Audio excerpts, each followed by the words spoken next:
연일 트럼프 미국 대통령의 관세 부과 조치가 쏟아지는 가운데 한국 정부 고위급 인사가 트럼프 2기 행정부 인사를 만나기 위해 처음으로 방미길에 나섰습니다.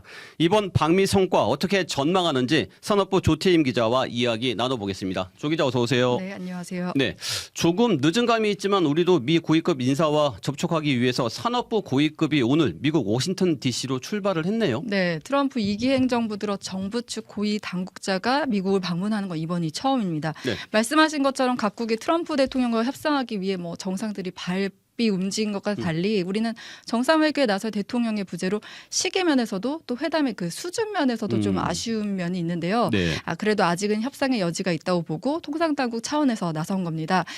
산업부 박종원 통상차관보는 오늘 출국길에 나서면서 우리 기업의 이익 보호를 위해 총력 대응하겠다 이렇게 밝혔는데요. 박 차관보는 이번 방미에서 미국 트럼프 2기 행정부와 연방의회 주요 인사 등을 이제 면담한다는 계획입니다. 네. 앞서 지난 주말에 독일 미넨에서 외교장관 간 회담이 있었는데 이 자리에선 주로 북한 문제 등이 거론되다 보니까 이제 관세 문제는 좀 뒷전이었거든요. 이번 통상차관보 방미로 미국 측의 구체적 입장을 들을 수 있을지가 관심입니다. 그렇군요. 트럼프 대통령 그런데 이미 우리 주력 수출품인 철강과 자동차에 대한 그 관세 부과를 진즉부터 예고했었잖아요. 네.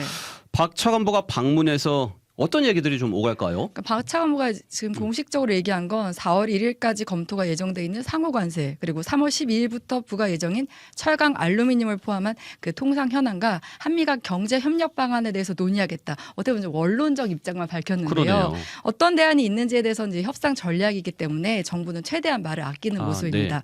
근데 이제 가장 눈앞에 닥친 위기는 이제 철강 관세입니다. 트럼프 대통령이 다음 달 12일까지 모든 나라 예외 없이 철강 알루미늄 에 25% 관세를 부과한다고 했는데요. 한국 철강의 경우 미국 전체 수입의 13%를 차지합니다. 네. 그러니까 한국무역협회에 따르면 지난해 한국 전체 철강 수출의 21%가 미국으로 향하고 있다고 했거든요. 한국 철강에 있어서 미국 시장은 어떻게 보면 지금 중국의 저가 그 철강 제품이 밀려오고 있는데 그나마 이제 수출 시장에서는 미국이 이제 버팀목이었었는데 25% 관세를 맞게 되면 가격 경쟁력 면에서 이제 크게 떨어질 수밖에 없었습니다. 그렇죠. 그런데 이제 트럼프 1기 때는 협상을 통해서 쿼터제 적용을 받았었던 거거든요. 그러니까 이번에 어떤 협상을 이뤄낼지 좀 지켜봐야겠습니다. 네, 이 부분도 좀 주목해야겠네요. 주말 사이에 트럼프 대통령이 자동차에 대해서도 관세를 부과한다고 했잖아요. 네. 근데 자동차의 경우에는 우리에게 있어서 대미 수출 1위 상품이다 보니까 더 영향을 받지 않을까 좀 걱정이 앞서요. 네, 요즘 눈 뜨면 트럼프라는 생각이 들 정도로 주말에도 쉴 수 없이 트럼프발 관세 뉴스가 쏟아지는데 한국 시간으로 토요일에는 그 4월 2일쯤 구체적 시기를 밝혔어요. 네. 자동차에 대해서도 관세를 부과한다고 했고요. 한국 시간으로 어제는 SNS를 통해 상호 관세 적용 대상으로 부가가치세를 매기는 국가를 지목했다 이런 소식이 들리기도 했는데요. 한국에 우선 이제 자동차를 보면은 한국에 있어 미국은 이제 아주 큰 자동차 수출 시장입니다. 지난해 한국 자동차 수출 가운데 절반 가까이가 이제 미국을 향했습니다. 그래서 이제 KB증권은 미국이 한국산 자동차에 만약에 10% 관세 부과를 하게 되면 현대차와 기아의 영업이익이 4조 3천억 원 감소할 것이다. 그러니까 아주 큰 폭으로 감소를 하는 거죠. 그러네요. 그런 좀 큰 피해가 예상되는 상황입니다. 네. 앞서 잠깐 조 기자가 언급했지만 트럼프 대통령이 상호관세 부과를 이제 강조하면서 다른 나라의 부가가치세까지 검토하겠다. 이건 어떤 의미인가요? 이 관세가 다 너무 이제 달라서 좀 복잡한데 자동차 철강에 대한 거는 어떻게 보면 품목에 대한 관세라고 볼 수 있고요. 네. 상호 관세는 이제 해당 국가를 대상으로 하는 관세인데요. 각국이 지금 미국 상품에 적용하는 관세율만큼 미국도 이제 상대국에 대해서 관세를 부과하겠다는 건데 여기는 이제 관세율뿐 아니라 부가가치세를 일종의 비관세 장벽으로 보고 거기에도 이제 상응하는 조치를 하겠다 이겁니다. 네. 근데 부가가치세를 부과하는 이제 국가들이 유럽을 포함해서 우리나라도 이제 당연히 포함되고요.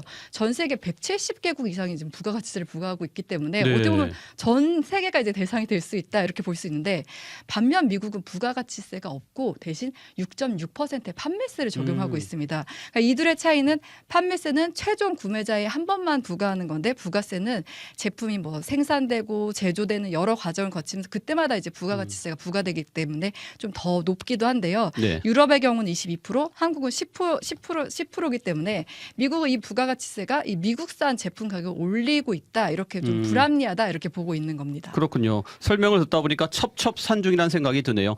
우리가 펼칠 수 있는 전략은 뭐가 있을까요? 정부는 일단 미국이 이제 무역 흑자국인 호주에 대해선 철강 관세를 면제하기로 했다는 점, 그리고 상호 관세 기간 4월 1일로 한 달 넘게 협상 기한을 뒀다는 점에서 이제 어느 정도 협상할 여지가 보고 있는데요. 네. 지금 이제 우리 정부에 필요한 건 미국이 한국에 구체적으로 원하는 게 뭔지 파악하는 게 가장 중요할 듯합니다.